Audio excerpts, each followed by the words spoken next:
The salvation of all God's children is central to His gospel. He promised that all the nations of the earth will be blessed through Abraham's seed. The Lord directed the saints to preach the gospel through the world. They were commanded to proclaim the gospel and message of restoration, warn the inhabitants of the earth of the judgment that would come. They have responsibility to labor in the vineyard. For He shall make bare His holy arm in the eyes of all the nations. Prepare ye, O my people, let the cry go forth among all the people. A missionary, Joseph Richard, preached in Cape Town while en route to his mission in British India.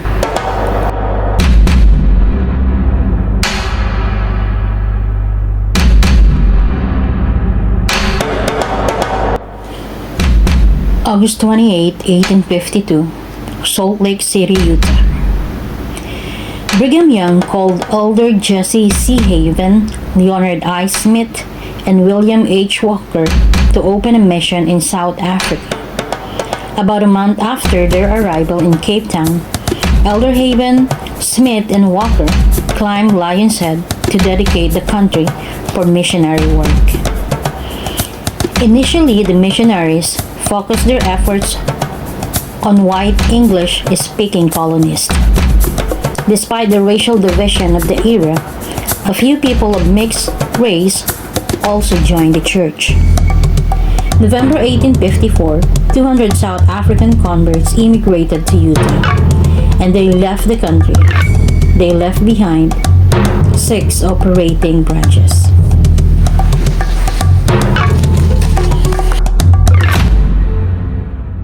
Missionaries returned in 1903 after a long absence. Over the next 3 decades, members established church programs in their branches and shared the gospel in their communities and in other parts of southern Africa. In the 1850s and the early 1900s, there were a handful of members of the church in South Africa who were mixed race, despite the church restriction on priesthood ordination for black men. A group of black believers in the Book of Mormon who had not yet been baptized met on their own in Soweto.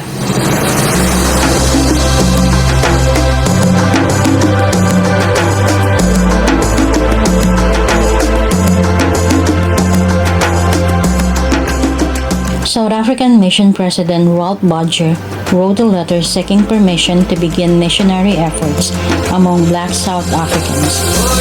On August 17, 1908, church leaders responded that black converts should be welcome into the church, but declined to launch active missionary efforts. 1921, the Relief Society was introduced to the South African saints. 1931, Mission President Don McDalton set apart William Daniels, who was not ordained to the priesthood, to preside over the small branch of black members that met in Daniels' home. Claire Daniels was set apart as a Relief Society president. In 1932, primary was also organized. Johanna Fuller, who is not yet baptized, accept the calling.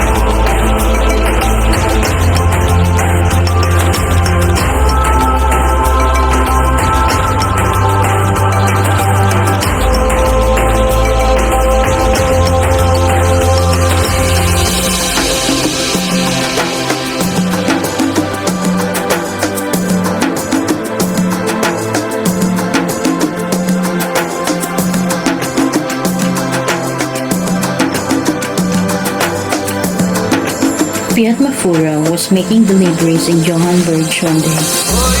In 1968, when he first saw a chapel from the Church of Jesus Christ of Latter-day Saints, it was a welcome sight. Piet belonged to a group of Soweto whose members believed and studied the Book of Mormon, but no one in the group had ever met a Latter-day Saints. The location explained why. The church was in a white neighborhood, but all the study group's members were black, and this was a time when South African law and culture limited interaction between races. Despite those barriers, a group member named Moses Mahalani was determined to make contact. The church building was empty the first time Malango visited. But when he returned, he met Maureen Van Zyl, a ward member who put him in contact with the missionary. Malango soon met with the mission president and expressed his own and his group's desire to join the church and receive the gift of the Holy Ghost. Mission leaders admired Malango's conviction but worried over how to proceed. Mission leader asked Malango to wait. Malango and other group members in Soweto waited patiently. The revelation came to church President Spencer W. Kimball and was affirmed to other church leaders in the Salt Lake Temple on June 1st, 1978. The revelation removed all restriction with regard to race that once applied to the priesthood.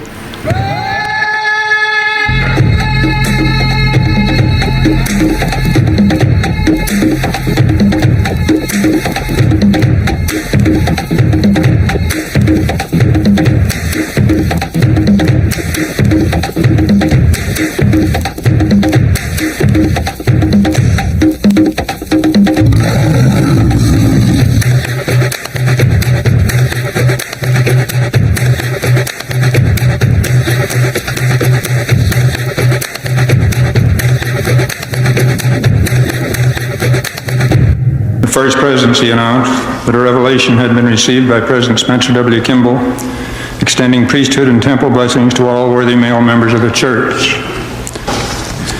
June the 8th, 1978, to all general and local priesthood officers of the Church of Jesus Christ of Latter-day Saints throughout the world, dear brethren, as we have witnessed the expansion of the work of the Lord over the earth, we have been grateful that people of many nations have responded to the message of the restored gospel and have joined the church in ever-increasing numbers. This, in turn, has inspired us with a desire to extend to every worthy member of the church all of the privileges and blessings which the gospel affords.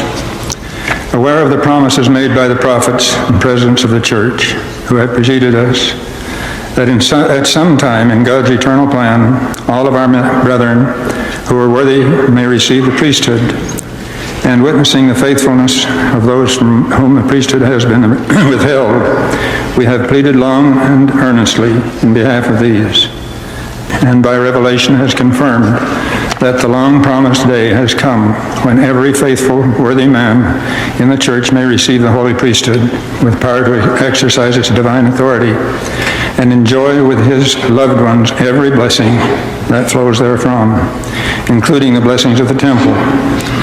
Accordingly, all worthy male members of the church may be ordained to the priesthood without regard for race or color.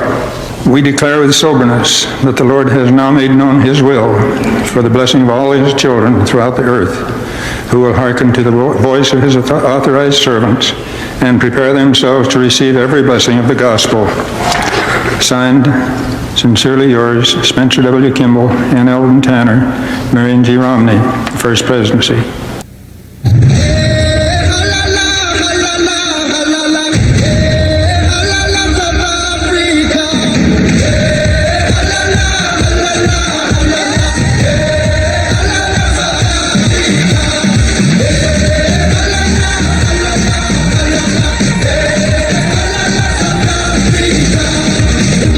Together, we stand as one. To Africa, we sing a song.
The Book of Mormon teaches us that all are alike unto God, including black and white, bond and free, male and female. Throughout the history of the Church, people of every race and ethnicity in many countries have been baptized and have lived as faithful members of the Church.